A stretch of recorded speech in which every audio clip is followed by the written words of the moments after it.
This event from start to scratch, followed by two Toyota Land Cruisers, Cliff Weichelt and Johan Smallberger coming second, and then the defending national champions R.P. Reinecker and Robin Houghton in third place. Special vehicle category was won by Mark Corbett and Juan Moore in the Century Racing Raceco.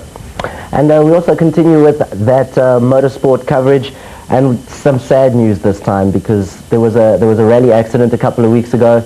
A couple of the guys got injured, including our very own Doug Kemsley from Top Car, one of our publishers, and some of the guys are still in hospital. Yes, absolutely. I mean, Doug now...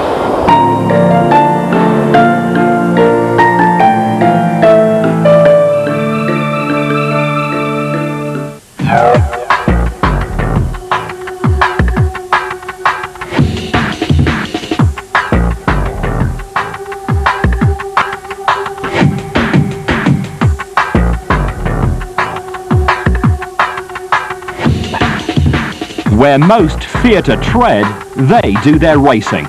Welcome to this week's Mud, Sweat and Gears.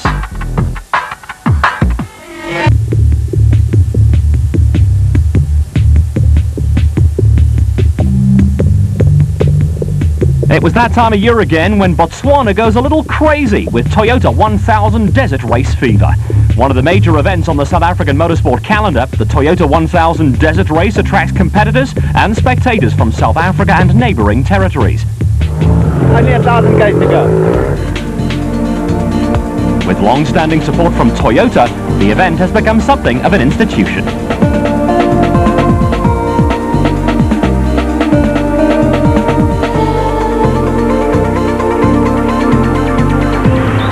The thriving and rapidly developing metropolis of Gaborone in Botswana once again opened its arms to the Toyota 1000 Desert Race, with the Grand Palm Hotel the operations headquarters for the event.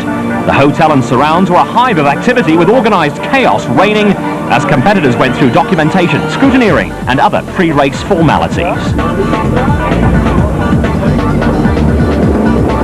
With a huge entry of cars, motorcycles and quads, race officials and competitors had 1,001 pre-event details with which to busy themselves. It was also time to renew old acquaintances, with the atmosphere pervaded by an aura of rising pre-event tension.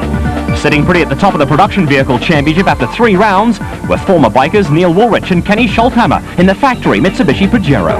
With 2 wins under their belts already this season, Woolrich and Scholthammer were looking to consolidate their hold on the championship.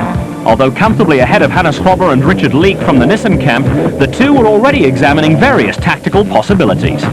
We've got quite a nice lead. It's not as big as I'd like, obviously, but with 3 races into the year, we have got a nice lead. The Nissan is lying second, a couple of points behind us. And yeah, I think it's going to be a hard year. I think it'll go right down to the last race. But I think already with this race, it's starting to think championship-wise, not only winning the race, possibly to save the car and go for a place rather than win if we have to. Obviously the idea is to win the race, but the championship's very important for Pajero and for all our other sponsors.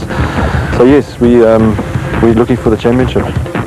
Third in the special vehicle standings after 3 events were Pajero Sugarbelt 400 winners Bevan Bertholdt and Atang Mahakhaneni in the Speedstep Raceco. Bertholdt is from a racing family, with father Bodo and brother Gary also among previous special vehicle class winners this season. At the pits, one of the young lions in off-road racing, Bertholdt's tactical outlook was simple and centered around the policy of maximum attack. I have to drive this car as hard as I can for as long as I can. If the car can last, we can win. What else can you say? You know, it's easy to talk big, but to do it is a different story. So I'd like to win and have enough time to have a shower before the next boat comes in, you know. Well, you just drive hard, that's it. If we miss the trees and the bushes and don't get punches, then they're going to have to try to drive past me. On the quad front, it's also been a good season for Brendan Badenhorst. Completing his studies at Maritzburg College last year saw Badenhorst miss a couple of the national events, but he won the recent Bark Buster race. National quad racing is a hard school, with Badenhorst another of the young lions on the off-road scene. He was gearing himself up for a long and tough outing over the next 2 days. The race is going to be long. Might have a few problems on the way, but I really think I can do it. With CJ Yamaha behind me, I really think I've got a lot of help, and I'm really going to try my best. As I say, the race is long and we can only see what happens. Some familiar names at the top of the open 250cc class and 200 class motorcycle categories.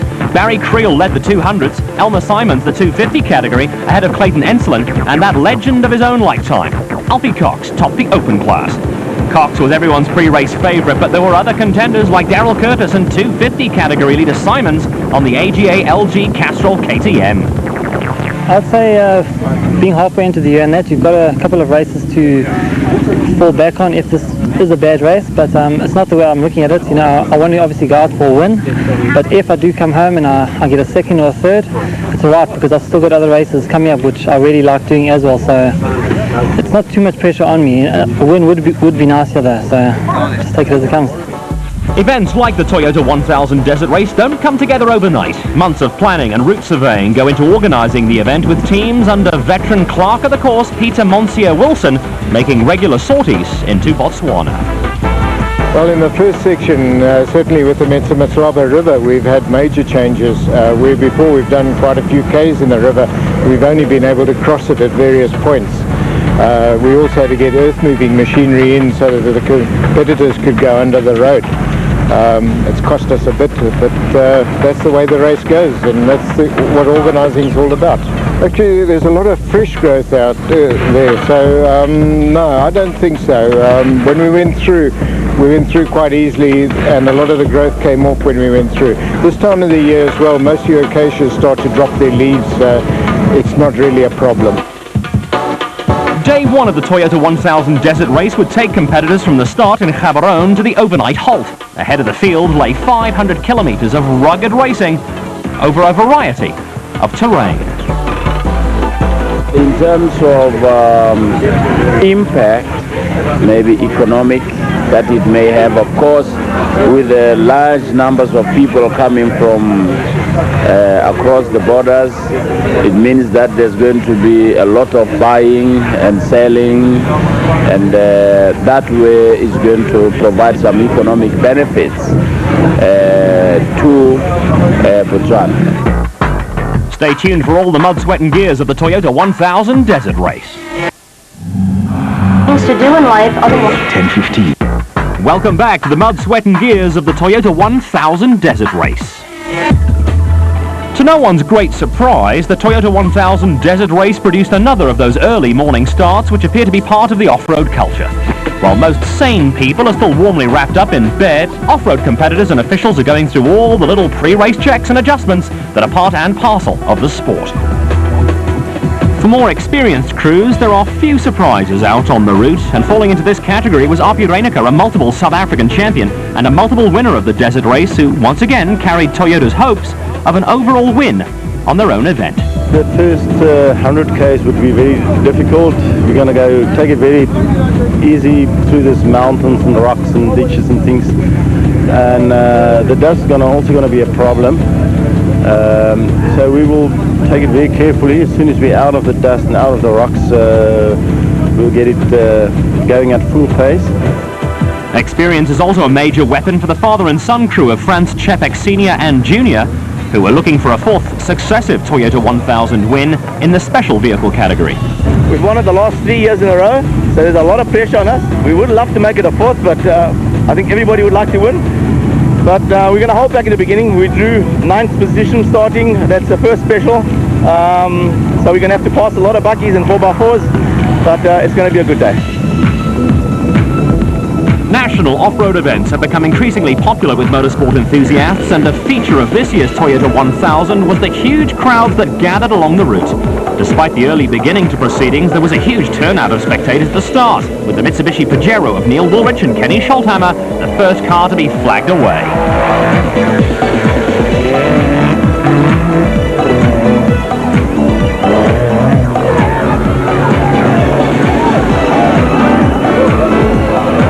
Next on the road were Piet Haasbroek and Christo Bosch in the Toyota Land Cruiser, with the Freiburg Motor Club pair among the danger men in the production vehicle field. Haasbroek and Bosch were followed by another crew falling into the danger men bracket in Cliff Wiegelt and Johan Smalberger in another Toyota Land Cruiser. The factory Castrol Toyota Land Cruiser in the hands of reigning champions Api Reiniger and Robin Houghton was next away, with the pair looking for their second win of the season.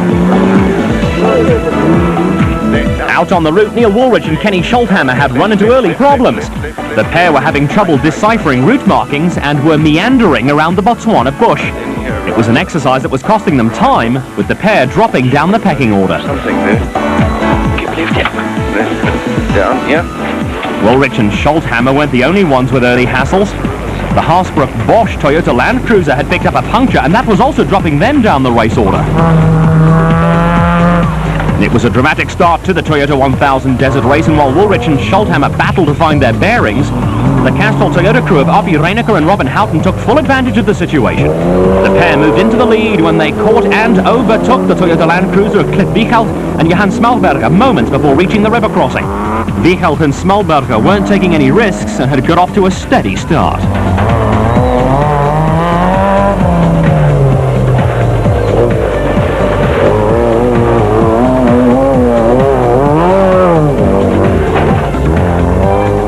Behind the two Toyota Land Cruisers, the Woolrich-Schulthammer combination had got themselves back on track, but had dropped a third on the road in the production vehicle category. They had a little work to do, but couldn't have been unduly worried about the turn of events.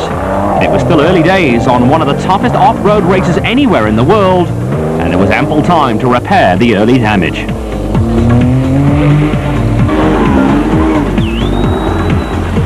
Running at the front of the special vehicles field were the father and son combination of Franz Czepek Sr. and Jr. in the Epson V-Motors Chenoweth. It was a situation not unknown to the Czepeks, and behind them, rivals Greg Harvey and Boy Stone in the Castrol Jimco were on the tail of Hein Hrobler and Charles Volmerans in the Class D leading Nissan. After a string of non-finishes, Harvey and Stone decided a change was as good as a holiday, and were for the first time running the Jimco with a manual gearbox instead of an automatic unit. And then cross the river somewhere. Upright by the look of it. Working their way through the field were veterans Hannes Hrobler and Richard Leake in their near-standard BP Nissan hardbody, running in Class T. Behind Hrobler and Leake, traction out of the river crossing was proving to be more of a problem for Class B frontrunner Giel Nel in a single-seater Sandmaster. There were similar problems for one or two other competitors, but it was not until Noel and Robin Quinn arrived on the scene in their Mitsubishi Pajero that someone encountered a lone rock in the crossing that was just waiting for a victim. The rock did a good job of halting progress where the Pajero was concerned. The resultant backlog of cars at the crossing provided for some hectic entertainment for crews and spectators who sat back to watch the fun and games.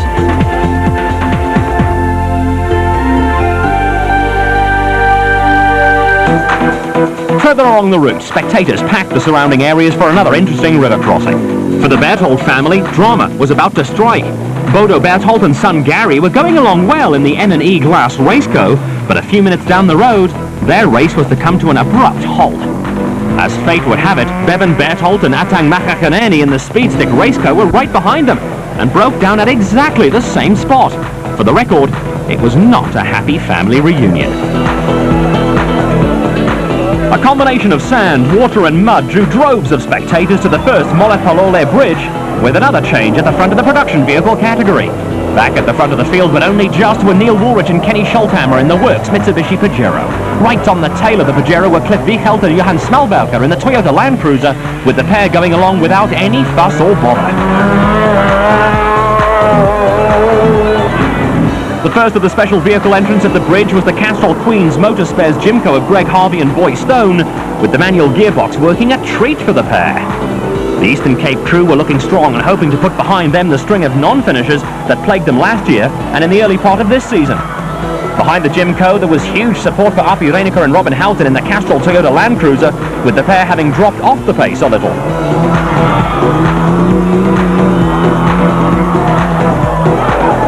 The atmosphere was festive, and there was plenty for locals to cheer about, with special vehicle championship leaders Shamir Variawa and Bucks Carolyn going along well in the Cornbake Jimco.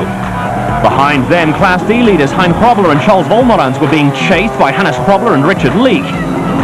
Both Nissans were running strongly, but there were problems for Class B frontrunner Marius Bodain. Just fuel starvation, and I can't seem to find the problem. We'll get it now. While Bodain was busy with matters mechanical, Mike Thompson and Brian Haviland arrived on the scene in a Mitsubishi Colt fitted with an automatic gearbox. The final section of the river crossing saw the pair bogged down, with the Land Rover of Paul and Anthony Shewan already stranded. The casualties were mounting, with Arthur von Swiel and Pierre Antiga in the Class E Toyota Hilux forced into a detour to get through the crossing. In a departure from previous years, the quads started before the motorcycles, and the crossing was a little crowded when leader there, Brendan Badenhorst, put in an appearance and sailed through mud, water and sand. Not far behind Badenhorst, CJ Yamaha were Paris-Dakar rally hero Vickers van Deventer on the Jojo Tanks Yamaha, and Brandon Martin, who was going well on the 5-star Motors entry. The first 3 quads negotiated the crossing without any problems, but that ended when Mark Breckel arrived on the scene on the Brasco Refrigeration Yamaha and found himself bogged down.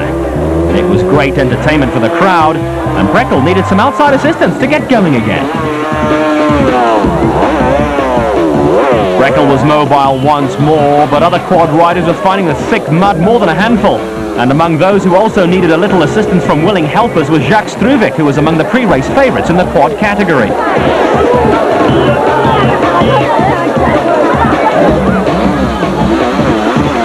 Fun and games at the Malopolole Bridge, but no joy for the Chepex, who were loading the Epson V Motors Chenoweth on its trailer.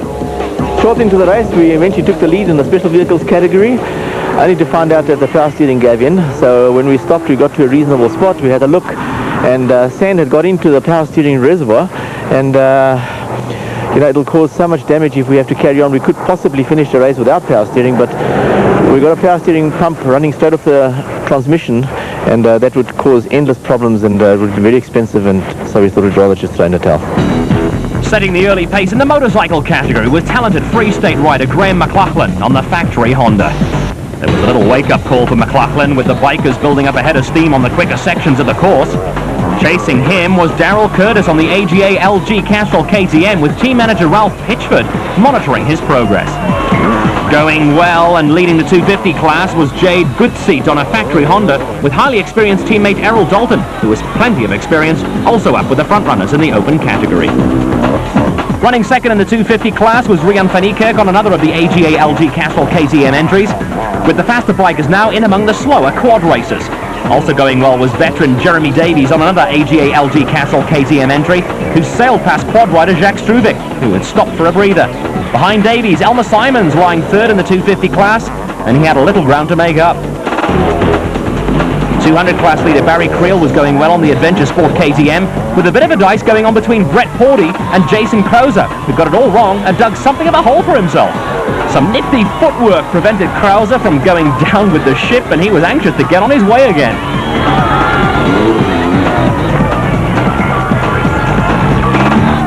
The crowd was enjoying every moment of his discomfort, but fortunately for him, the KTM was undamaged. With a little help from some willing bystanders, Krauser was soon on his way again, with the incident not costing him too much in terms of lost time. The incident also provided him with an interesting tale to tell at the overnight halt, and he was a hit with the local enthusiasts.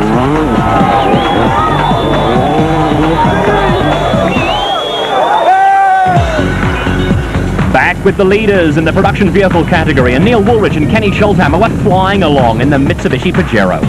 After their shaky start to proceedings earlier in the day, the two former bike stars were back in the groove. Woolrich and Schulthammer were slowly starting to edge away from the rest of the field in the state-of-the-art Pajero, which is an awesome package. Running at the front of the special vehicle category, Greg Harvey and Boy Stone in the Queen Motorspares Castrol Jimco, with rally star Enzo Kun and Francois Jourdain moving into contention in Class D in the factory Mitsubishi Colt. Cale Nell was turning in a Sterling drive to lead Class B in the single-seater Sandmaster, with the service point an impressive sight. Creeping almost unnoticed up the special vehicle leaderboard were Mark Corbett and Juan Moore in the Century City Jimco, with the two youngsters suddenly emerging as a threat, and also putting in an appearance at the service point with the highly experienced former off-road champions Hannes Hrobler and Richard Leake in the Nissan. The pair looking to pick up more Class T points in the standard vehicle before a new state-of-the-art Nissan puts in an appearance. We had a flat wheel, we clipped a tree stump on the side of the road, and we lost about 7 minutes, but further no problems, and we're going strong. We're just keeping the pace there. Making a dramatic entry into the service point were Nas LaRue and Henny Tastega, who rolled the second of the factory Mitsubishi Colts. With the Colt landing back on its wheels, progress was only momentarily halted. One new car.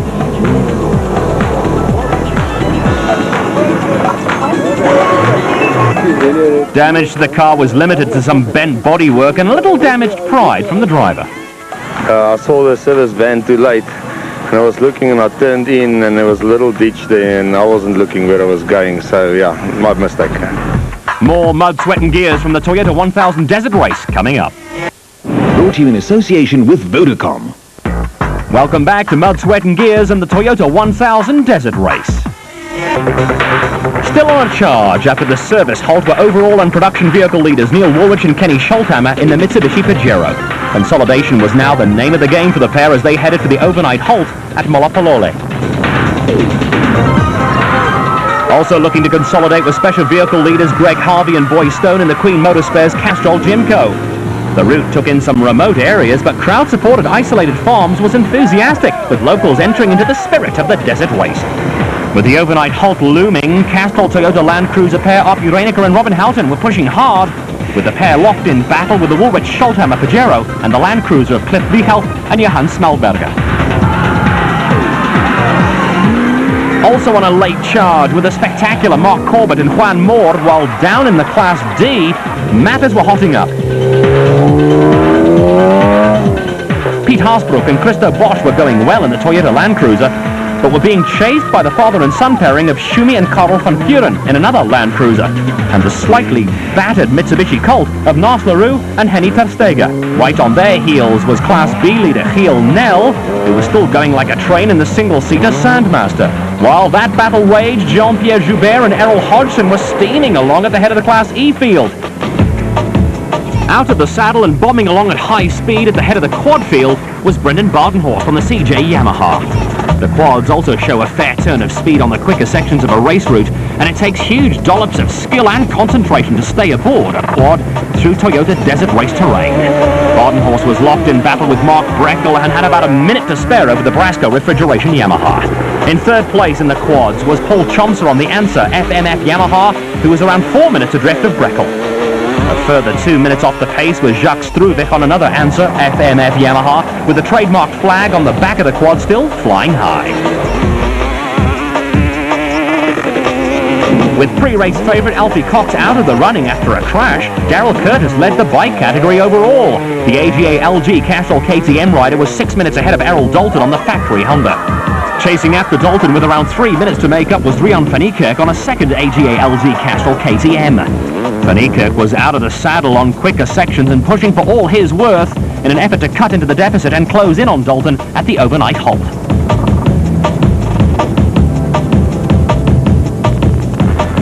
In the 250 category, Honda rider Jade Goodseat was now running second to Elmer Simons from the AGA LG Castrol KTM camp, with the impressive Barry Creel into the top 10 and firmly in charge of the 200 class on the Adventure Sport KTM run by Alfie Cox.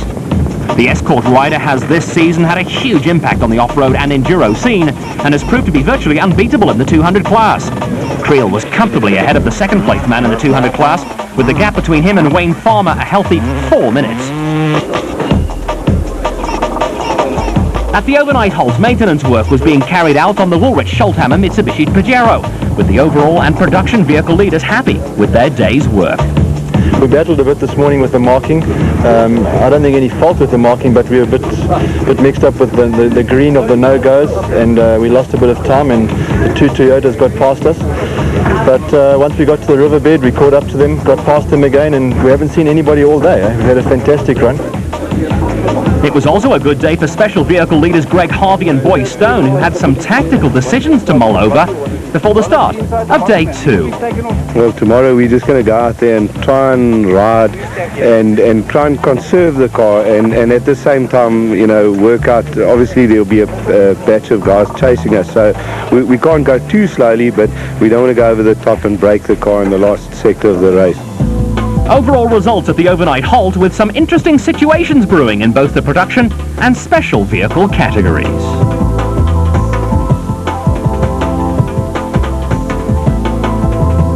Second in the quad category at the overnight halt was a good result for Mark Breckel, who battled a little on the second loop on day 1. The first loop was nice.